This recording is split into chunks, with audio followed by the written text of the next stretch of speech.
We lost the page. Well, good afternoon, everyone. Thank you for having me. My name is Stefany Scliopou. I'm the New England Chapter Education Manager for the Parkinson's Foundation. So I'm happy to be here today. Just wanted to go over a little bit about what the foundation has for resources and really talk about our genetic study, which is called PD Generation.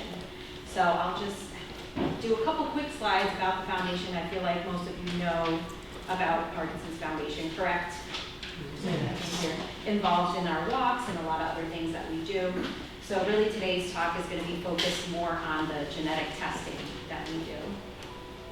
But just for a quick overview, so the foundation's mission follows three main pillars: research, care, and education.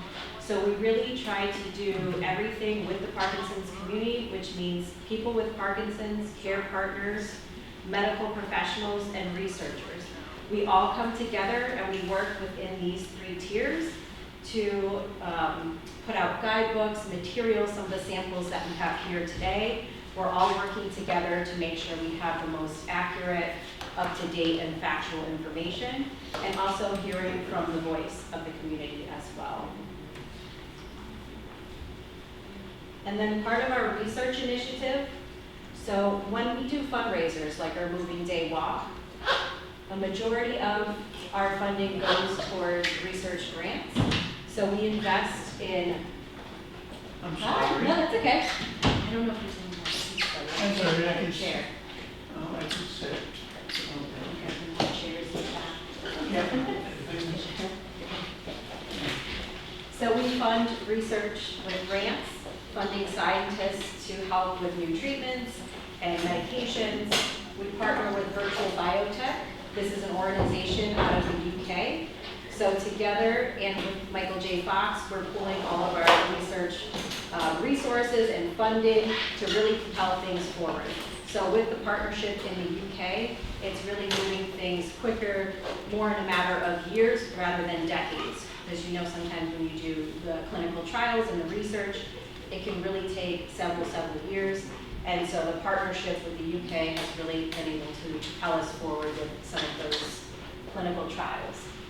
And then PD Generation, that's our signature study. That's also part of our research tier. This is a signature study that we started through the foundation about 6 years ago. And we'll get into that as we go through. And then under our care tier, part of our care initiatives are the global network. So what we do is we have set some standards and an application process for facilities across the US and now globally to apply to our global care network. And this is where we need to have a multidisciplinary care team who specializes in Parkinson's. So if they meet our qualifications and go through the application process, they're part of this network. And in New England, we have 3 right now currently: Mass General, Beth Israel, and Dartmouth Hitchcock. And we also have a second tier partnership with Hartford Healthcare. So that's part of the global care team. We also do special training for nurses, physical therapists, and other disciplines as well as part of the global care training. Our learning lab, so this is free online courses. Anyone can take them, so anyone in the community, if they're looking to gain more knowledge around Parkinson's, they can sign up for free to our learning lab and take some of those courses. We also have different courses for healthcare professionals in a variety of disciplines. So if they need special credits, like their CEUs, professional training, they can also go through our website and stay up to date with their training as well. So again, just another initiative to make sure that healthcare professionals are staying up to date and getting access to training. And part of our education tier, so we have a helpline. This is really great resource. Anyone can call them. You can call or email them if you have a personal question, if you're looking for a specific resource, if you're trying to find a doctor or a specialist in the area, they can pull from the database. So always, if you have a question, I say reach out to them. I reach out to them all the time as well. So if there's a question that comes up that's maybe more a personal medical question, we do have staff that have a clinical background, so they are very well versed. Our PD Health at Home, I think you've seen in some of the newsletters that you get through 110, the virtual series that we have. So when there's an expert briefing or a special fitness class, this is our weekly series. So every week we'll have new experts come on and speak about a topic. We'll have a new fitness class every Friday, and they're all recorded as well. So if it's not live during the time that you're able to log on, they record on the page, so you can always go back and watch them at any time. And these, again, are all free. You don't have to sign up for any subscription. You can just simply go to our webpage, Parkinson.org/PD Health. And we also have a podcast and webinar series. So again, we're really trying to touch every mode of learning. So podcasts, if someone prefers to listen while they're maybe getting ready or before they go to bed, driving, things like that. The podcast series is really great, just to hear again on different topics, things happening in the field, research updates. We have experts speaking on that. And then for the briefings, those are the webinars. And then for our educational resources, again, the samples that we have here today, as well as some additional guidebooks up here, and our hospital safety guide. So these are all pieces that you can either download directly from our website. You can have them mailed if you want a hard copy. We can mail them for free to your house as well. But everything we'll have on our webpage, typically a podcast, a webinar, or something to correspond with the topic for the print materials as well.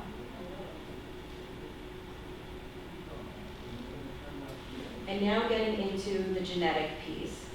So throughout the years with our study, we've been able to really hone in on how genetics plays a role in Parkinson's. And it's now up to 13 to 15% that we've found a genetic link to Parkinson's, 13 to 15% of people. So it's still a small percentage, but again, it's been growing because the more data we receive, the more participants, we're getting to understand it a little bit better. And so PD generation, the great thing about that is that we thought it was an unmet need. So it's very difficult typically to get a genetic test specifically for Parkinson's. It's not affordable or not available. So we really took this study on to make sure people would have equal access as well. So all of our fundraising goes towards the testing and the counseling, so participants do not need to pay to enroll in this study. We have 2 ways to participate. We can mail an at-home kit, so you could do it right from the comfort of your home, or you could go into a doctor's office and have them help you if you'd like. But it's a simple test. I actually have it, I can pass it around. So what it is this little push pin. It takes a small blood sample, and so you push this down, and within about 5 minutes, it draws the blood sample, and then you peel it off, put it back in the box, and mail it to our lab. So it's really supposed to be user-friendly. Someone who's not medical can do it. So they say, but of course, if you want to meet with a doctor and have a nurse help, you can certainly do that as well. So I can pass that along. Can I ask a question about that? Yeah. Is that different from the testing that they do to determine if you have a Parkinson's gene? Not gene, but you know what I mean.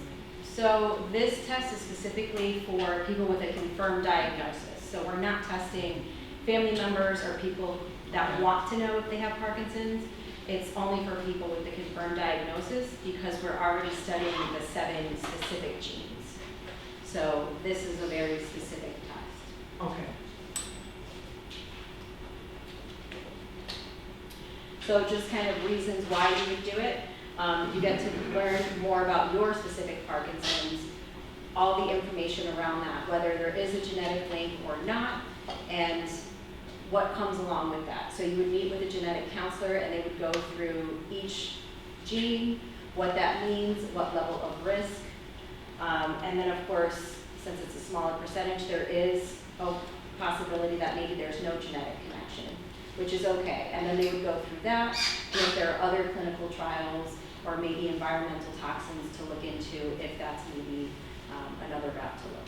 So it's really just gaining more knowledge and understanding about your personal Parkinson's, and then helping to propel, again, all the data forward on genetics and what we can do as a whole to come up with different treatments, different medications potentially. So it helps the community as a whole as well.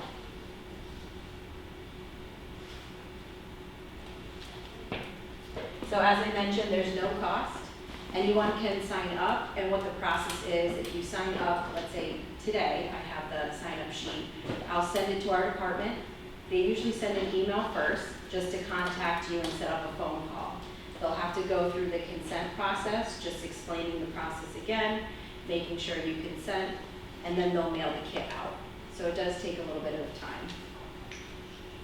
Anyone can join. So again, as long as you have a confirmed diagnosis, it doesn't matter the age, race, or gender. And then these are the 7 genes specifically, which I'm sure you've heard of. We're getting more and more topics, conversations around each gene, but these are the 7 that are the most prominent, where they found a link to Parkinson's. So what the test will do is test these 7 genes and let you know if there are any that come up, and again, the level of risk. So the genetic counselor will go through and let you know if it was one of the mutations, 2, and what exactly that means. So they'll give additional information around that. And the genome sequencing, that's what it's called, just taking a blood test. So when we started this initiative, we actually did a cheek swab, so it was a saliva sample. Now we're doing the blood test just because we found a little bit more accuracy and data around it. There's also a little bit more to do a secondary set of testing as well afterwards, just to get, again, more information around genes and potentially any other genes that might have a mutation out of the 7. Does that cover the Newark LRK2 screen? Yeah. So I did the swab about 2 years ago. Uh-huh. It was negative for the 7 genes. Then I applied for the Newark clinical trial, and it came back as eligible, as being positive. So I'm not sure how to reconcile that. And if you're testing for that new stuff now. And that was through our foundation, through our test or? Any gene was negative.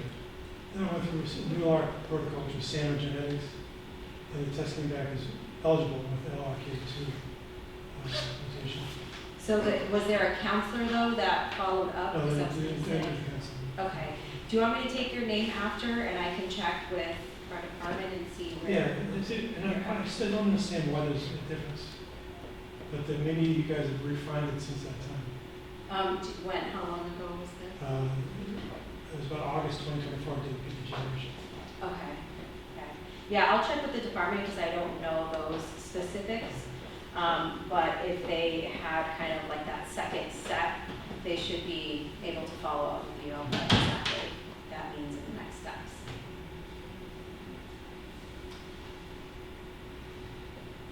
And so again, this is just what it looks like. If you're interested, I can play a short video. It's about maybe 4 or 5 minutes, and it just walks you through the whole process. So someone had graciously said, you can videotape me going through this process, just to see kind of what it was like, how easy, what the conversation was around it. Can I pass these tests out today? No, because you have to give consent first, and then they'll mail it, but I can take your information to sign up for it. So that's what I need to do. 4 or 5 days. I don't know how many days ago. And now there's more. Was it through the Parkinson's Foundation or a different test? Dr. Holler's office. Okay. Yeah, it could have been because in the beginning stages, we didn't have all the data that we do now. Oh, okay. So if, when you started, if it was only the 4 or 5, that could have been potentially why. It was that one. Okay. Good idea to do this one. If it was this exact study, you cannot retest. Oh, okay. So that's why I can also double check too. Oh, that's just used to be difficult, wouldn't it, to decide this is plus? Correct? Yeah, I can reach out to the lab, but I know they just said that if anyone's done the test previously, when it was years ago, even with the saliva, you can't retest. But I can certainly take the information down to just have them check the process. It's also hard for me to know which test you took if it was 5 years ago. Alex, I'm such coordinator for PPG here at UCLA. Nice to meet you. Thank you guys so much for coming today. We'll take a seat. The way that the blood collection's going to work is probably something that you may not have seen before. So it's not through vein puncture. It's a device called a tasso. There's a lancet inside, and then there's an adhesive on the back. So this just sticks onto your arm and it collects blood over the course of 5 minutes. It's pretty painless. A lot of people don't really feel anything at all from it. Okay, so I'm going to have you lift up your sleeve a bit, and then you're going to hold this on your upper arm for just a few minutes. This is to get the blood flowing. You can take the heat pack off now.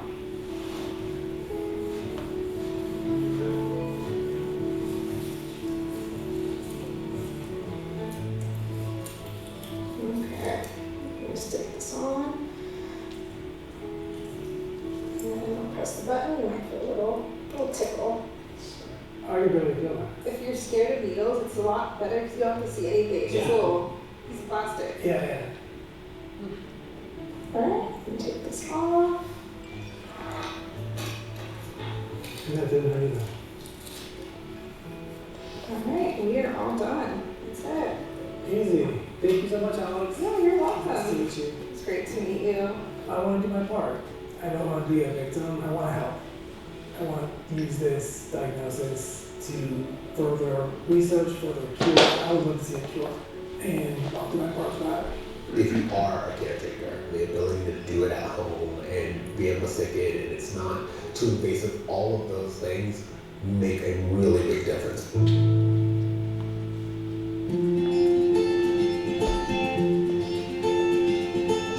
afternoon, my name is Priscilla. I'm one of the genetic counselors calling you today from Indiana University. Hey, Priscilla. The call today is scheduled as part of your participation in the study with the Parkinson's Foundation. And so the plan for us today is to have a chance to really review your test results. Then we'll talk a little bit about Parkinson's disease. And at the very end of the session, we will review your family history information. Okay? Sounds great. So basically, the test was looking for differences across the gene. In your case specifically, you have what is considered to be a negative test result. As you can imagine, this result in itself doesn't change your diagnosis. So everything that you've discussed with your neurologist and recommendations remain the same. And in fact, having a negative result is actually really common. We see this in about 87% of cases. What we understand about Parkinson's disease is that it's a pretty complex disease in itself. It's due to a combination of factors. Some of these are genetic, but then we have other factors outside of genetic that can play a role, so things like environmental factors. And I really like this puzzle representation because it tells you all these other things. So things like aging and the environment, exposures to chemicals and pesticides, and again, genetics. So all these different things come together for eventually an individual to develop Parkinson's disease. And what's complicated is that we cannot pinpoint exactly, what is the reason behind an individual's Parkinson's. You'll be receiving some information from us. Once you do receive this information, feel free to share with your neurologist. It was a pleasure to meet you both. And again, I do want to thank you for your interest and participation in the study, okay?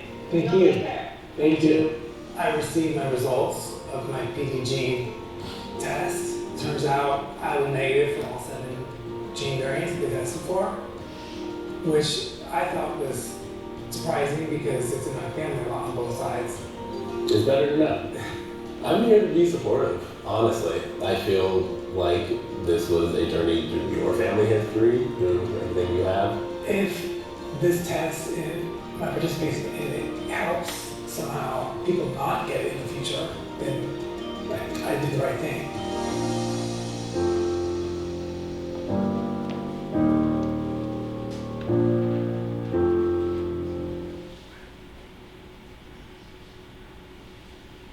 Any questions before I move on?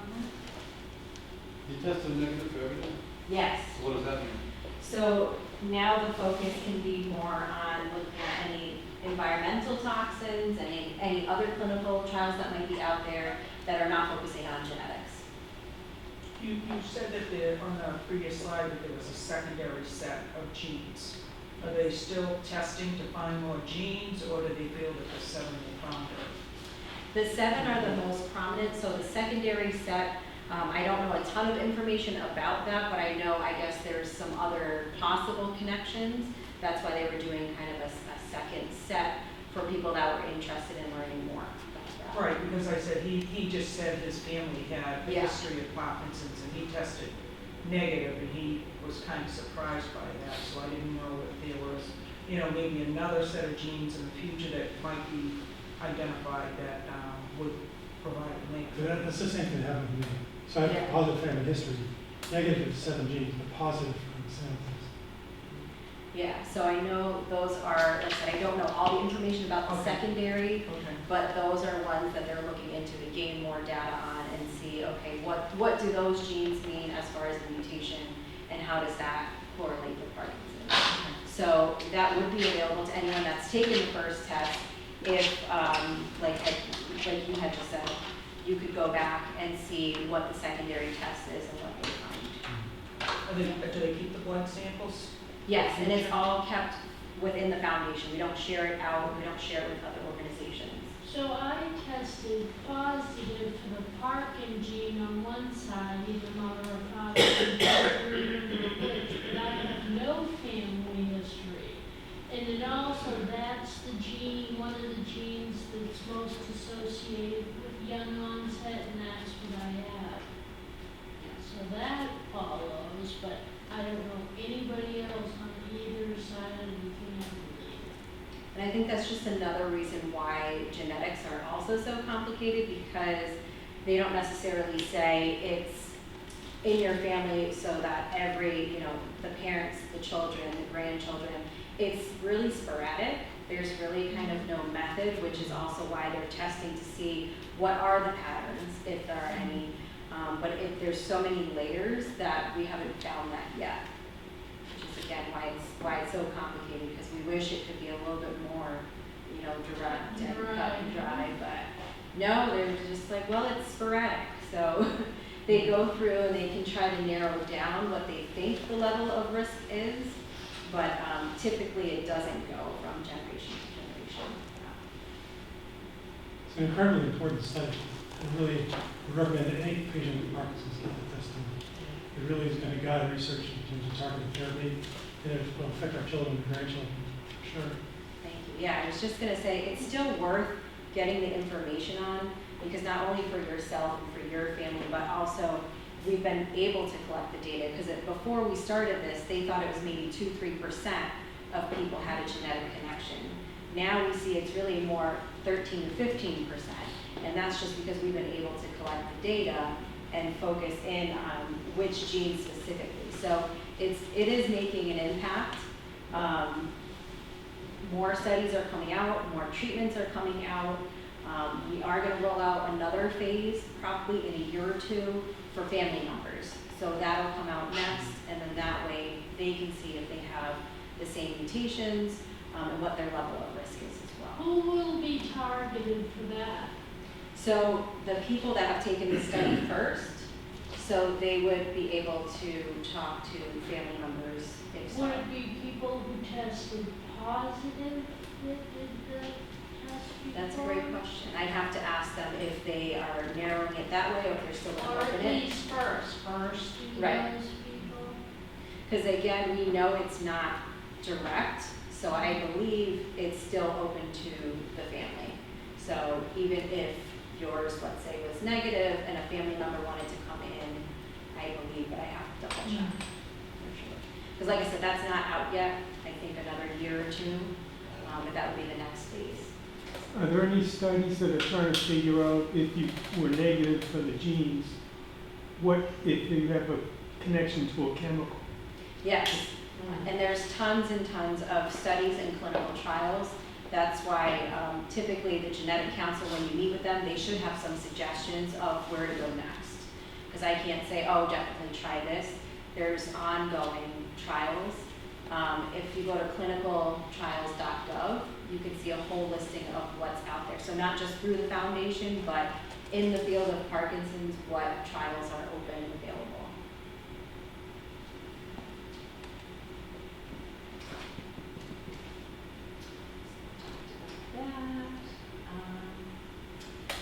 That's basically it. This is our next event. I left a flyer for everyone. We will physically be in Portland, Maine, but it is hybrid, so you can sign up to watch us on Zoom. And this one will be recorded, so if you can't watch us live, about a week after the program, you'll receive the recording through email as well.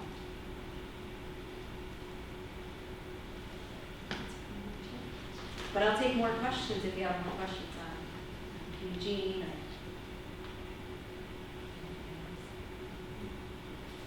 Are there any other topics that you're interested in? Any other things I could send to you all that would be helpful? I don't know if this is the right question to ask, but I'll ask it. Yeah. If you test positive for any of those 7 things, or whether it's just positive for 3 of them, does that mean your experience as you go through this whole process in your life is going to be worse or better or more intense? Your motor function is going to be worse? I don't think that necessarily will indicate the function. They will talk more specifically, I think that's more of the genetic counselor question, because they can, I guess, tell you more in depth what each one means. Can you go back to the slide with which gene was more associated with what? Most common. So I think, that's a tough question. I don't think it can definitively say those genes would complicate X, because everyone is so different.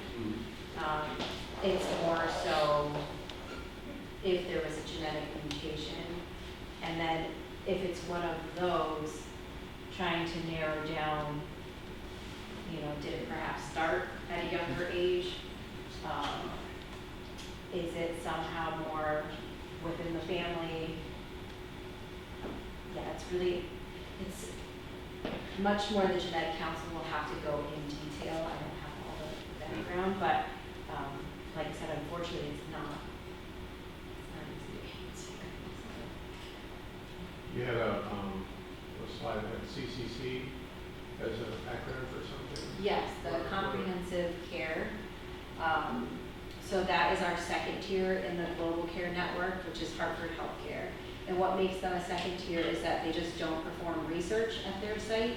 So the Global Care Network, which is Mass General, Beth Israel, and Dartmouth, they do research as well. So they're the Global Care, and then the Comprehensive Care team is Hartford, just because they don't do research.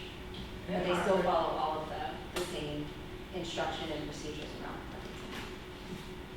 So Hartford, that's an H-A-R-T, right?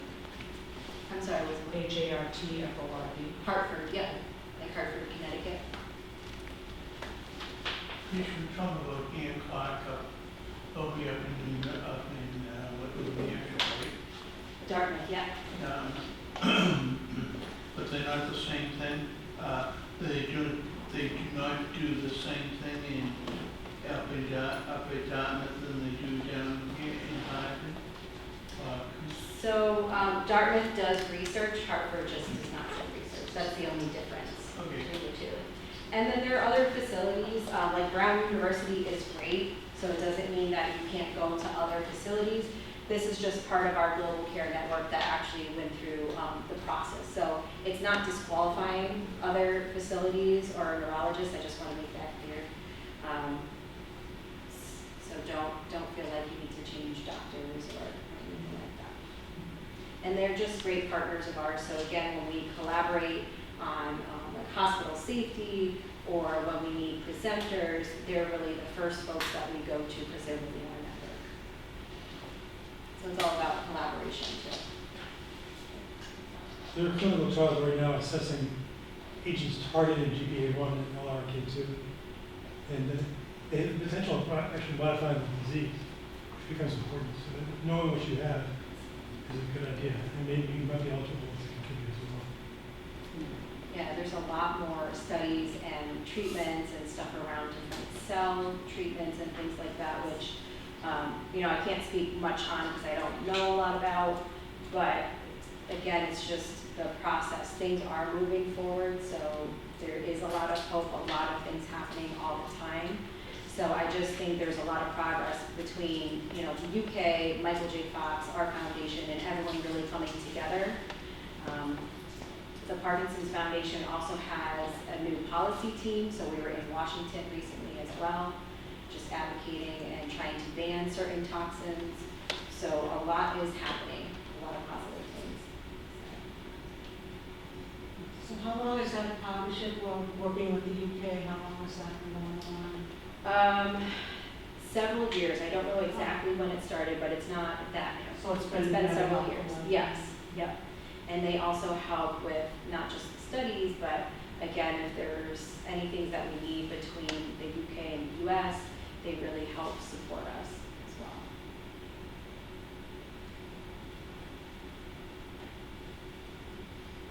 Because I have a brother-in-law in London and he has Parkinson's and he gets a lot of services and a lot of help. There's a lot of support there. Good. Yeah, there are clinical trials going on in England that we don't have access to. Yeah. Then they want home services as well. They want home care.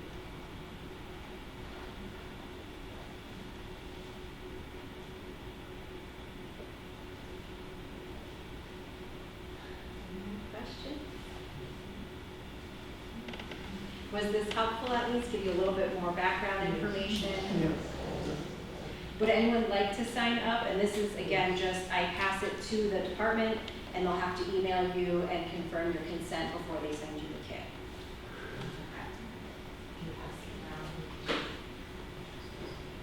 How long does it take? 6 months?